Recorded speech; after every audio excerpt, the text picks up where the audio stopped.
সবাইকে স্বাগত। যে যেখান থেকে আমার ভিডিও দেখছেন সবার জন্য আন্তরিক শ্রদ্ধা, সম্মান এবং শুভকামনা।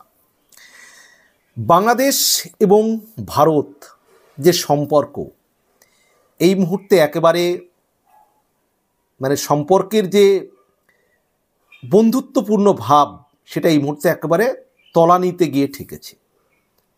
শেখ হাসিনা ক্ষমতায় থাকাকালীন ভারতের সঙ্গে বাংলাদেশের যে একটা বন্ধুত্বপূর্ণ সম্পর্ক সেই সম্পর্ক এখন আর নেই। বাংলাদেশে বেড়েই চলেছে ভারত বিরোধী মনোভাব। বাংলাদেশের একের পর এক উপদেষ্টা, সমন্বয়ক, ধর্মীয় নেতা, বাংলাদেশের অনেক সাধারণ মানুষ একের পর এক ভারত বিরোধী কথা বলে চলেছেন, ভারত বিরোধী বক্তব্য দিয়ে চলেছিলেন। এমনকি তারা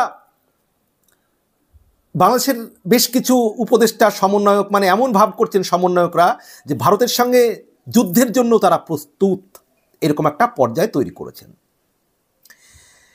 তারা ভারতের বিভিন্ন মিডিয়ার বিরুদ্ধে বলছে, ভারতের বিভিন্ন যে আলোচনা বক্তব্য তার বিরুদ্ধে বাংলাদেশ কাউন্টার বলছে। অর্থাৎ তারা যেন একটা ভারতের সঙ্গে যুদ্ধের মতো করে একটা পরিস্থিতি তৈরি করছে। বাংলাদেশের মানুষের যে একটা ভারত বিরোধী আবেগটাকে সেটাকে কাজে লাগাচ্ছে, বিশেষ করে রাজনৈতিক দলের কিছু নেতা, কিছু ধর্মীয় নেতা যাদের রাজনৈতিক আকাঙ্ক্ষা রয়েছে।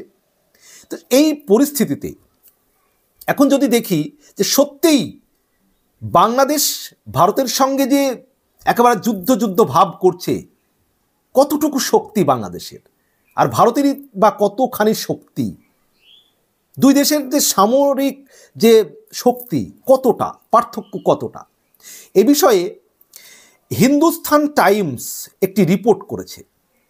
সেই হিন্দুস্তান টাইমস যে রিপোর্ট করেছে সেই রিপোর্ট থেকে আমি দুই দেশের যে সামরিক শক্তি অর্থাৎ ভারত এবং বাংলাদেশের যা সামরিক শক্তি যা আছে সেটাই আমি উল্লেখ করছি। ভারতের 606টি ফাইটার জেট আছে, 606টি। বাংলাদেশের আছে কটি? মাত্র 44টি। ভারতের ফাইটার জেট 606টি, বাংলাদেশের কত? 44টি। তাহলে এইখানেই প্রাথমিক যে পার্থক্যটা, বৈসাদৃশ্যটা সামরিক শক্তিতে এখান থেকে একটা আভাস পাবেন। ভারতের যে বায়ুসেনা, ভারতের যে নৌবাহিনী, ভারতের যে সেনা, সমস্ত কিছুর যদি একটা হিসাব করা যায় তাহলে সত্যিই কি বাংলাদেশ ভারতের সঙ্গে তুলনায় আসতে পারে? যদি দেখি যে না, কোনোভাবে যে দুই দেশের মধ্যে কোন দেশের কত যুদ্ধবিমান রয়েছে, কোন দেশের কত ট্যাঙ্ক রয়েছে, সমস্ত কিছু একটু যদি দেখি তুলনা করে, তাহলে কি দাঁড়াচ্ছে? সামরিক শক্তিতে এই মুহূর্তে বিশ্বে যদি ধরি আমরা, তাহলে সামরিক শক্তিতে যে বিশ্বের চতুর্থ শক্তিধর যে সামরিক বাহিনী রয়েছে কিন্তু ভারতের চতুর্থ। আর প্রথম কারা?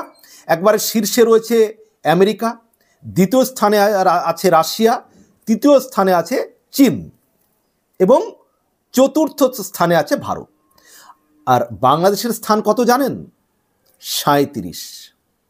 সামরিক যে শক্তি, সেই সামরিক শক্তিধর যে একটা যদি একটা বিশ্লেষণ করা যায় তাহলে সামরিক বাহিনীর যে শক্তি তাতে ভারত আছে 4র্থ নাম্বারে আর বাংলাদেশ আছে কত নাম্বারে? 37 নাম্বারে। এবার দেখি কোন দেশের কি কতটা আছে। আকাশপথে ভারত এবং বাংলাদেশের অস্ত্র ভাণ্ডার কী আছে দেখি। ভারতের আগে দেখিনি। ভারতের গ্লোবাল ফায়ার পাওয়ারের রিপোর্ট অনুযায়ী ভারতের কাছে মোট 2296টি এয়ারক্রাফট রয়েছে।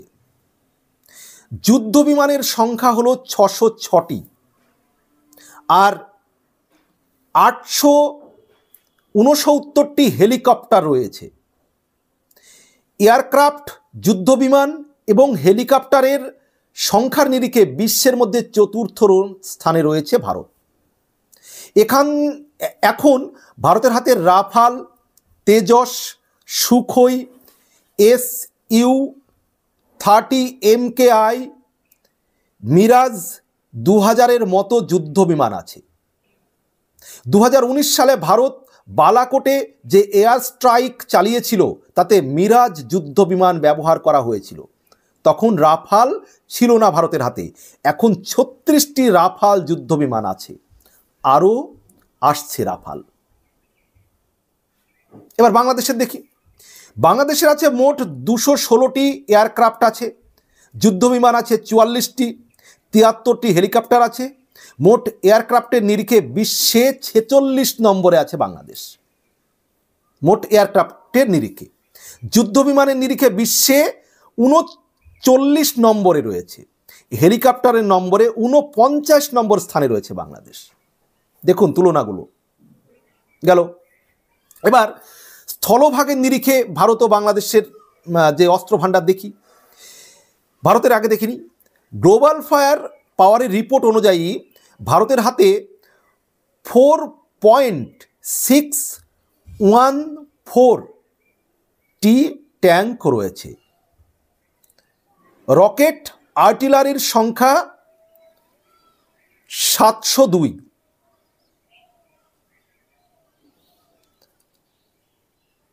আর 1,51,248টি গাড়ি আছে। সেলফ প্রোপেলড আর্টিলারির সংখ্যা হলো 140। ভারতের আছে 90টি ভীষ্ম, আচ্ছা, জোরাবরের মতো ট্যাঙ্ক। সেই সঙ্গে ভারতের আছে প্রচুর দূরপাল্লার ক্ষেপণাস্ত্র আছে। সর্বোপরি ভারত পরমাণু শক্তিধর দেশ। এবার দেখি বাংলাদেশ। অস্ত্র ভাণ্ডারের নিরিখে ভারতের থেকে ধারে ভারেও সমস্ত ক্ষেত্রে বাংলাদেশ কিন্তু পিছিয়ে। গ্লোবাল ফায়ার পাওয়ারের রিপোর্ট অনুযায়ী 320টি ট্যাঙ্ক আছে বাংলাদেশের হাতে। গাড়ির সংখ্যা 13,100টি। 27টি সেলফ প্রোপেলড আর্টিলারি আছে। রকেট আর্টিলারির সংখ্যা হলো 71। এই গেল। তাহলে বুঝতে পারছেন, মানে পার্থক্যটা বুঝতে পারছেন তো, যে এবার কী পরিস্থিতি বাংলাদেশ এবং ভারতের মধ্যে। এবার তো স্থলে পথে গেল। এবার যদি জলপথে ভারত ও বাংলাদেশের অস্ত্র ভাণ্ডার দেখি। ভারত প্রথমে গ্লোবাল ফায়ার পাওয়ারের রিপোর্ট অনুযায়ী নৌপথে ভারতের হাতে থাকা মোট অ্যাসেটের সংখ্যা হলো 294। মোট আছে 12টি ফ্রিগেট এবং 12টি ডেস্ট্রয়ার। সাবমেরিনের সংখ্যা হলো 18। প্যাট্রোলিং ভেসেল 137টি আছে। এয়ারক্রাফট ক্যারিয়ার আছে 2টি।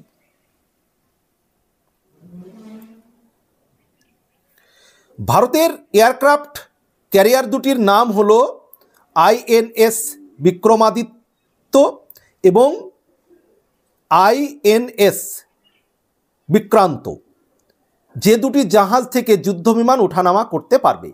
সেই সঙ্গে ভারতের হাতে একাধিক পরমাণু শক্তিধর সাবমেরিন আছে। দিন কয়েক আগেই সেরকম একটি সাবমেরিন থেকে 3,500 কিলোমিটার পাল্লা বিশিষ্ট মিসাইলের পরীক্ষা চালিয়েছে ভারত। এবার দেখি বাংলাদেশ গ্লোবাল ফায়ার পাওয়ারের রিপোর্ট অনুযায়ী মোট 117টি অ্যাসেট আছে বাংলাদেশের। সাবমেরিনের সংখ্যা হলো 2টি। ফ্রিগেটের সংখ্যা 7টি। 55টি প্যাট্রোলিং ভেসেল আছে। তাহলে এই যে আমি যে পরিসংখ্যা আলোচনা করলাম, হিন্দুস্তান টাইমসের একটা যে প্রতিবেদন প্রকাশ করেছে, এই প্রতিবেদনটি আপনারা দেখে নিতে পারেন। সেই প্রতিবেদনে দুই দেশের যে সামরিক পার্থক্য, সেই পার্থক্য তুলে ধরা হয়েছে। তাহলে বাংলাদেশের যারা ভারতকে হুঙ্কার দিচ্ছেন, একটা যুদ্ধ ভাব করছেন, আচ্ছা কোনো ধারে ভারে কি সত্যিই আসে বাংলাদেশ ভারতের সঙ্গে? আমরা ভারতীয়রা বাংলাদেশকে যত বন্ধু ভাবি না কেন, বাংলাদেশ সব সময় একটা শত্রুর মনোভাব নিয়ে চলে কিছু ব্যক্তি, সবাই কিন্তু নয়। এবং বাংলাদেশের যারা ধর্মীয় স্কলার, তারা দীর্ঘদিন ধরে ধর্মীয় সভাতে ভারত বিরোধী বক্তব্য দিয়ে আসেন, একেবারে বহুদিন যাবৎ ধরে। ধর্মীয় যে সভাগুলো, যেগুলো প্রকাশ্যে আসে, মিডিয়াতে যেগুলো দেখা যায়, সেগুলো আমরা দেখতে পাই। কিন্তু তারা যে অপ্রকাশ্যে আরও ভারত বিরোধী কি বলেন, সেগুলো তো আমাদের কানে পৌঁছায় না। কিন্তু প্রকাশ্যে যেগুলো অলরেডি মিডিয়াতে চলে আসে, ভাইরাল হয়ে যায়, সেগুলো আমরা শুনতে পাই। তারা একের পর এক ধর্মীয় মঞ্চে ভারত বিরোধী বক্তব্য দীর্ঘদিন ধরে দিয়ে আসেন। তাদের অথচ বাংলাদেশের বহু মানুষ, লক্ষ লক্ষ মানুষ ভারতে আসেন চিকিৎসার জন্য। ভারতের পণ্য নিয়মিত বাংলাদেশে যায়। আবার অনেকে বলেন ভারতের পণ্য না হলে কি হবে। এখন কি বলবো, পরিস্থিতি যখন বাস্তব বুঝতে পারবেন, বাস্তব যখন সিচুয়েশন তৈরি হবে, তখন বুঝতে পারবেন যে ভারতের পণ্য যদি বাংলাদেশে না যায়, একদম ভারতে যদি চিকিৎসা পরিষেবা একদম বন্ধ করে দেয়, ভারতের ভিসা যদি একদম বন্ধ করে দেয়, বা ভারত যদি কখনো সীমান্তে একেবারে সৈন্যবাহিনী শুধু প্রস্তুত করে, যুদ্ধ না করে প্রস্তুত করে সৈন্যবাহিনী একেবারে বাংলাদেশের সীমান্তগুলোতে, শুধুমাত্র সেই ধাক্কা সামলাতে পারবে বাংলাদেশ? একটু ভেবে দেখুন তো। বাংলাদেশের যে সমস্ত ভাই বোন বন্ধু, আমরা আপনাদেরকে বন্ধু ভাবি, এবং মানুষের, এটা সমস্ত ব্যক্তিরা নন, কিছু মানুষ তারা ক্রমাগত একটা ভারত বিরোধী বক্তব্য দিয়ে রাজনৈতিক ক্ষমতা দখল করতে চান, বাংলাদেশের সাধারণ মানুষকে ভুল বুঝিয়ে ভোটের রাজনীতি করতে চান। সাধারণ মানুষের কি ক্ষতি হচ্ছে না হচ্ছে তারা ভাবতে চান না, অযথা উস্কে দেন বাংলাদেশের আবেগকে। বাংলাদেশের ভারত কখনো ক্ষতি করেছে? ইতিহাসের তথ্য দিয়ে, তথ্য ভিত্তিক প্রমাণ দিয়ে বলতে পারবেন যে ভারতের ক্ষতি, বাংলাদেশের কোনো ক্ষতি ভারত করেছে কোনোদিন?